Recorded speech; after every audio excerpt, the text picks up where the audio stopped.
On today's show, we explore a strong trade partnership with the European Union, plus safeguarding ourselves from mosquito-borne diseases such as dengue fever. Also, we'll share more reflections on former Prime Minister Edward C Agha's contributions to nation building. Thanks for joining us on today's edition of Jamaica Magazine. I'm Adrian Atkinson. Stick around for those and more to come, following a recap of the week's top stories. Jamaica, I can help you protect our citizens. Jamaica Eye will play a part in increasing your public safety.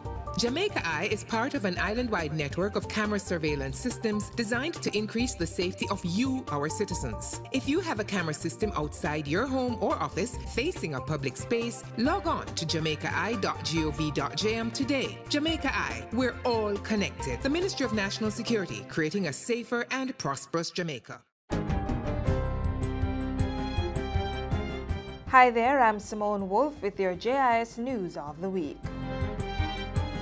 406 families are to benefit from the latest housing development at Hummingbird Meadows in Birds Hill, Clarendon. And this would assist in significantly reducing, if not eliminating, squatting. It would assist significantly in providing housing solutions for new entrants into the housing market. Prime Minister Andrew Holness carried out a ground truthing or direct observation exercise in the cockpit country this week and assured that government was developing legislation to give further protection to the area. We will be coming to Parliament with the necessary legislation to declare and protect the area as appropriate, both from commercial disturbances, industrial disturbances, and from agricultural and other kinds of use which would not be in keeping with the nature of what we are trying to protect here.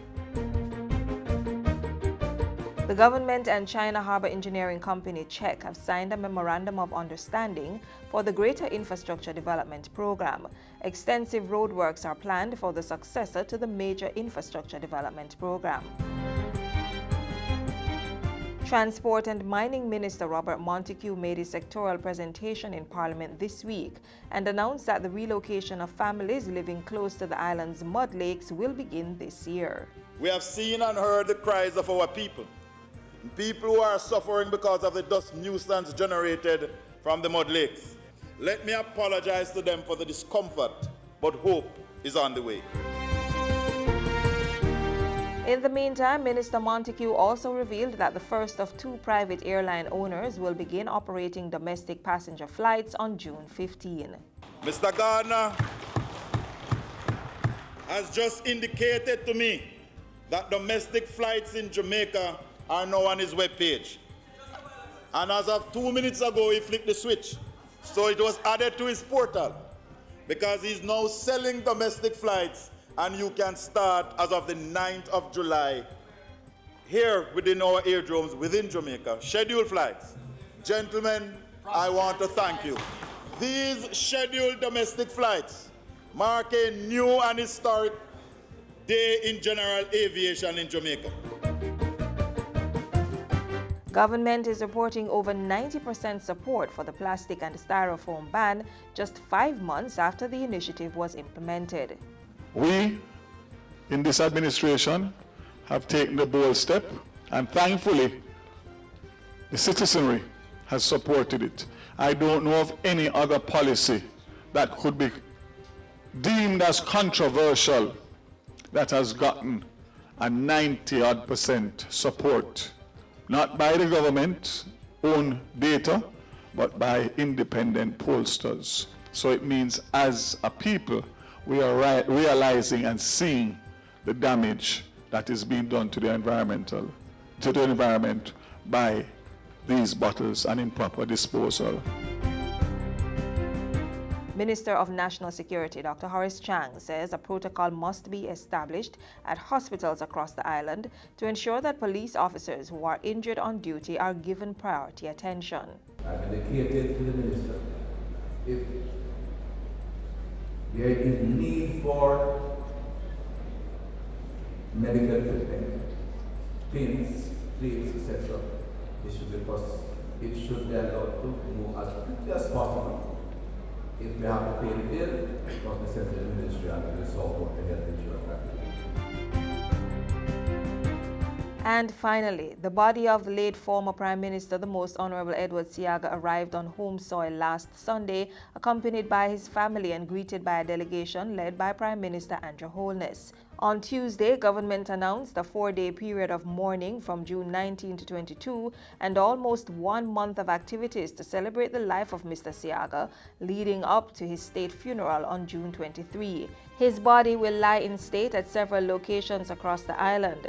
A 9-night was held in the West Kingston constituency he once held, and candlelight vigils are taking place. Football and culture tributes are also planned, and condolence books have been opened at several locations. Government will not have any social activities. Official activities that were scheduled will be postponed where possible. Travel will be limited by government officials, and the flag will be flown half-mast. And government is also appealing to the public to recognize that period and to assist to the extent they can in observing a certain decorum during that period. And those were some of the stories making news this week. I'm Simone Wolf. For over 40 years, the European Union and Jamaica have enjoyed a partnership built on shared values, trust and respect. Through a joint cooperation program, the EU is supporting Jamaica to achieve its development goals outlined in Vision 2030.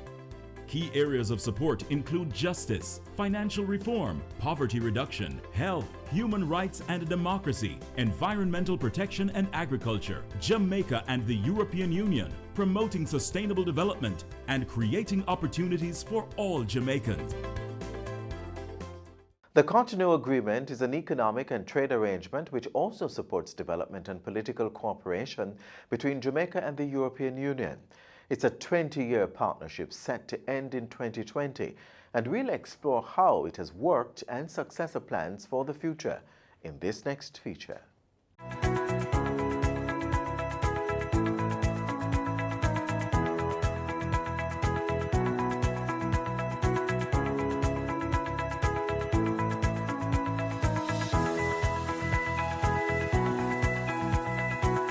Since the mid-1970s, Jamaica has enjoyed close relations with the European Union. It has been a mutually beneficial partnership aimed at supporting realization of the country's national development goals. This relationship is based on shared values, on common priorities, both for the country, for the region, as well as globally. We share main values which underpin everything that European Union is about: human rights, democracy, rule of law. You have to remember that European Union is first and most of all a peace project. It started after the Second World War, so it was designed to help peace and prosperity to the people of Europe. And over the years, as European Union had several stages of enlargement, we gained a lot of experience of transformation, transition, and we are ready to share that experience with others. The Jamaica EU Partnership has been held together by a series of negotiated conventions and agreements hammered out on both sides. These agreements first took the form of what is known as the Lomé Conventions. There were 4 of those starting in 1976 and ending just around the year 2000. These were preferential trade arrangements. In 1996, the European Union decided to recast its arrangements with the ACP group, and it did a concept paper. That concept paper led to the Cotonou Agreement. It was an umbrella agreement through which development assistance would be provided to the ACP group. This is what is commonly known as aid, development aid. It's always been a part of the relationship between the EU and the ACP. They have has been a controversial issue in the sense that there were many people who felt then and still do that there should have been a single agreement. Their argument is that the critical mass of the ACP group would exercise more leverage in negotiations than if they were broken up into 6 regional groups.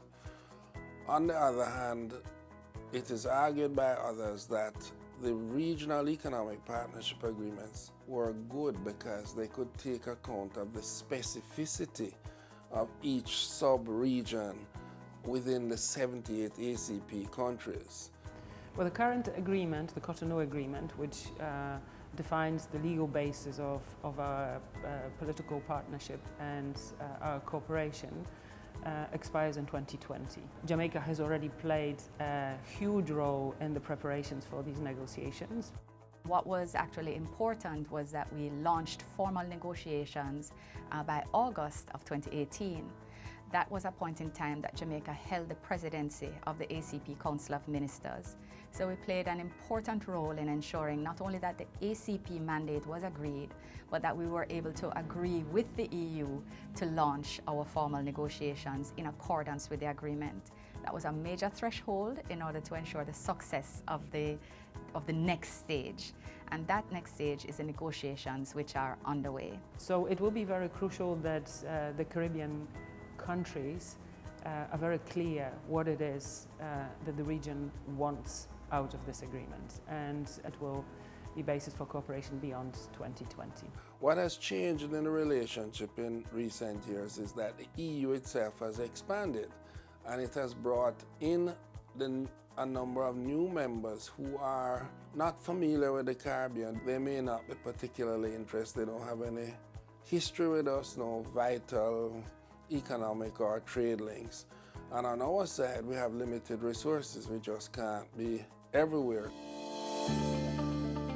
There is also concern about the UK's stated intention to withdraw from the European Union and the potential impact of this on EU-Jamaica relations given the historical links with the UK. But the EU is adamant that as it looks to the future, the focus is on strengthening the EU-Jamaica partnership, supporting efforts to create equal opportunities for all, reducing poverty and improving people's quality of life. Though the EU has been the largest provider of grant funding to Jamaica, as we grow and as per capita income increases, we can expect that there will be some challenge to maintaining the current levels of funding. Currently, EU engagement with Jamaica totals about 140 million euros approximately, covering 12 programs, which have been put in place to allow us to achieve our 2030 development goals and for us to be able to achieve the Millennium Development Targets and goals as well. We've built a number of educational facilities with the programs. We've opened up a lot of areas for farming, and so the evidence really has shown, and like I said, that's what brings us to the fourth cycle today. The evidence really has shown that this type of financing is so essential towards the development of the country. And so the EU, being the large partner they are with grant funding for Jamaica, really has bolstered JSIF's work. On the downside, many people have argued that it's very bureaucratic and difficult to actually draw down the aid, and it's very time-consuming and involves a considerable amount of documentation. One of the challenges that we face is that as Jamaica continues to grow and develop, and as our status as not just a middle-income country, but we are now classified as a higher middle-income country. And as a result of that, our participation in the European Development Fund activities has been lowered over time. But we're going to make every effort that we can to make the case that EU support has been working, is working, and working across a number of sectors. But one thing is, looks quite certain. Jamaica is going in the right direction. If the current reforms deliver economic growth that everybody hopes for, if the investments continue, probably within the next cycle, Jamaica will be a graduated country, which will change a little bit the nature of our relationship in a sense that it will be, first of all, a political partnership. It does not mean that development assistance will stop overnight, but of course, gradually the balance of it will change. So I look forward to working together with the member states who are represented here, with the non-resident member states, with the honorary consuls, and with the government and the people of Jamaica to make sure that this relationship, the partnership, and the knowledge of what we have to offer to each other continues to grow in the years to come.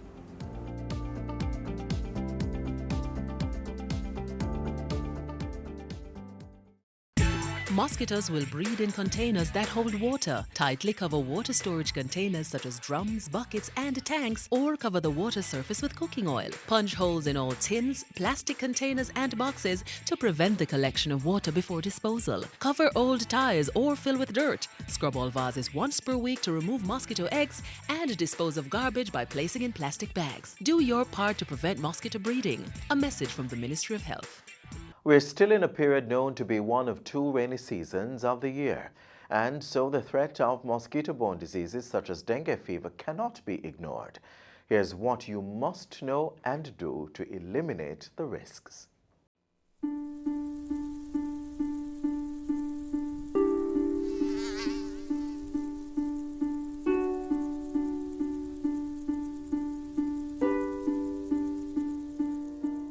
Dengue fever is a vector-borne disease carried by the Aedes aegypti mosquito. It is caused by the flavivirus and occurs in either a mild or severe form in tropical and subtropical areas of the world. Globally, 50 to 100 million cases of dengue are seen yearly. Dengue is endemic to Jamaica, meaning that since its introduction in 1977, we have cases that occur every year. The cases of dengue fever, including severe dengue, can occur at any time throughout the year. An outbreak is declared when the number of cases increase above the usual that is expected for that time of the year. Dengue is transmitted to humans by the bite of the infected female mosquito. Symptoms typically begin 3 to 14 days after someone gets infected with the virus. Symptoms can last from 2 to 7 days. The incubation period is usually 4 to 10 days, and illness begins abruptly, and there are essentially 3 phases of the illness. First phase is where you have the fever. The second phase that you can go into is a critical phase, and then you have a recovery phase. Over 70% of persons who contract the disease usually experience mild symptoms. Persons affected by the mild form of the disease may experience fever of 40 degrees Celsius or higher, headache, muscle pain, and bone and joint pain.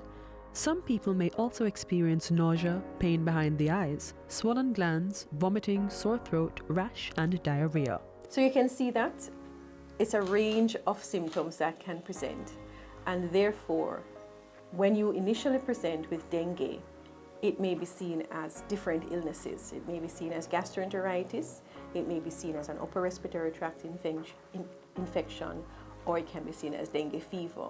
To be on the safe side and put speculations aside, persons who start experiencing symptoms are advised to visit their health facility or doctor for medical advice and treatment. If indeed you have dengue, do not self-medicate with treatments that can worsen your illness or cause bleeding. So be sure to have a discussion about dengue with your doctor. The Health Ministry says doctors who recognize the presence of a fever should also have a high suspicion for dengue and treat with the necessary precautions. For mild cases of dengue, persons may treat themselves at home with specific types of over-the-counter medications, but heed the warning.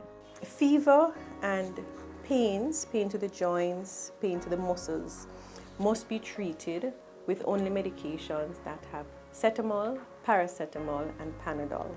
You can also use tepid sponging, fan therapy, and increased fluid to assist with decreasing the fever. Do not use medications that contain aspirin and other non-steroidal anti-inflammatory drugs such as ibuprofen and diclofenac. You must read your labels carefully. If you are unsure, consult your pharmacist or your doctor before using the medication. The drugs you should not take while experiencing dengue have been known to cause and/or worsen bleeding and increase the severity of the disease. Besides the mild form of dengue, persons can also experience a more severe form called dengue hemorrhagic fever, which is a rare complication of the illness that can lead to death. Usually the fever that comes with dengue lasts for about 5 days, and it is usually when the fever is going away that persons tend to worsen. Warning signs include persons not eating, experiencing persistent vomiting, lethargy, restlessness, shortness of breath, pain in the abdomen, or tenderness in the abdomen. Persons should also look out for signs of bleeding. Those signs of bleeding can include bleeding from the gums, bleeding in the urine, it can be bleeding in the stool. Usually though, when you start getting bleeding in the stool, in the urine and stuff, you have reached a severe point. It is important to note that a case of severe dengue can occur without symptoms of bleeding. Also, in a case of severe dengue, there may be difficulty in maintaining hemodynamics, in which a person's blood pressure tends to drop suddenly and circulation to vital organs is affected. With dengue, fluid tends to seep from the blood vessels to the outside of the vessels, meaning that there is decreased blood flow to vital organs. And that is why you get the symptoms of lethargy and restlessness and pain in the abdomen. What those signs are signs of decreased perfusion to the brain. It means that enough fluid is not going to the brain because persons are dehydrated. Okay? The dehydration and the signs of dehydration are very important to treat. Persons are warned to not wait for these signs and instead go to the doctor or hospital early. People with chronic illnesses such as sickle cell are at a greater risk of experiencing severe dengue.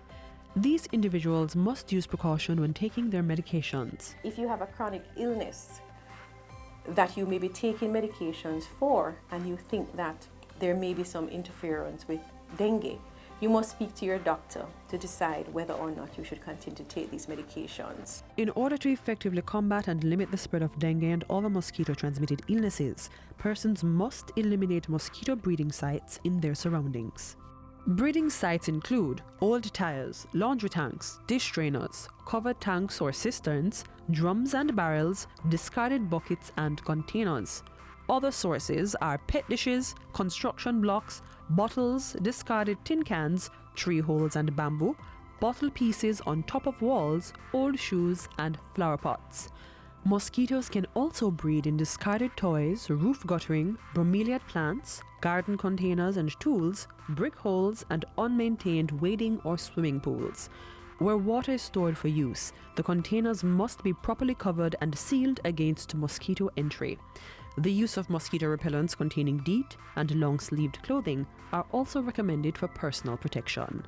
For more information, please contact the Ministry of Health, 10 to 16 Grenada Way, Kingston 5. Call them at 876-633-8172, 876-633-7771. Information is on the web at moh.gov.jm and contact can be made by email pr@moh.gov.jm or on social media.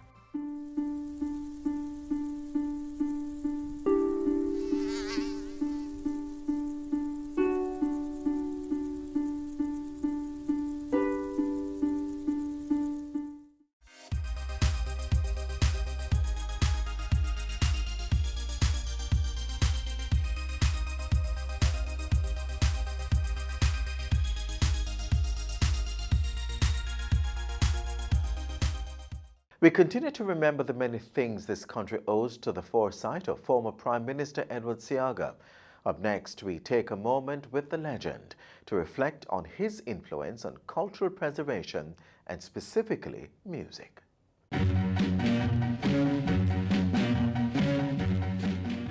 I gathered you put out an album in 1955 of ethnic songs, and then you started your own label, WIRL. Yes.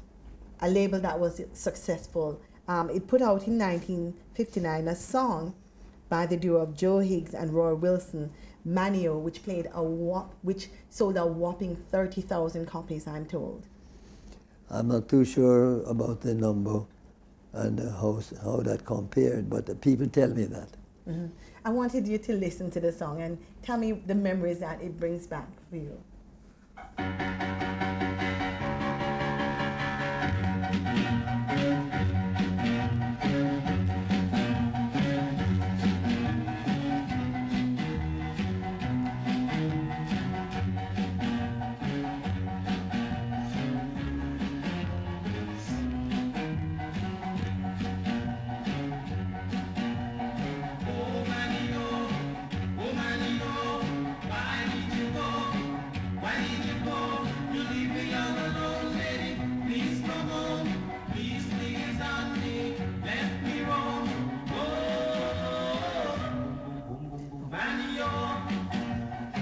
What does that bring back for you when you hear that blue beat song? It's a very unique beat. Matter of fact, one of the top artists today came to us to ask if they could use the rhythm, and we made a deal with them. Assassin. And I didn't go directly into that form of music. What happened was I decided to get into the music business when I did the albums that came out of my folk experience. But those kind of albums just did not sell. The public wasn't interested. And they kept asking me, the people behind the counter, what about Johnny Mathis? What about this one and that one and all other favorites? And I said, well, if that's the case, I may as well import those. And I started to import them, and they went like wildfire. It was a very good time for me. But it was also about a time when Jamaican music was beginning to emerge. You could hear it not on the radio at that time, and that's important, but you had to go to places where the recordings were being played, and you'd hear the music. And Ver Johns was an impresario, and he had a competition that singers participated in, I think weekly or monthly, whatever it is, and the winners would get prizes, and many of them would go on to get contracts to do more singing. And that was how I heard of Manio, because Ver Johns was a good friend, and he told me about this song. And it just so happened that at that time, there was a competition, there was a performance at the Ward Theatre of different artists, like how you have a show now. And they were the guest artists. And I went there and I heard it, and I said, yes, I want to do that. This is not my first local record, but this is my first local record that is a local record. The others were other records that had roots abroad. And having done that, it was very successful. This is where the curtains close on this Jamaica Magazine show today. We are committed to keeping you enlightened, so do join us again tomorrow for more. Until then, you may continue to watch this and other programs by logging on to our website, jis.gov.jm, or subscribing to our YouTube channel. You can also find us on all social media platforms. On behalf of the entire production team here at the JIS, I'm Adrian Atkinson. Thanks for watching.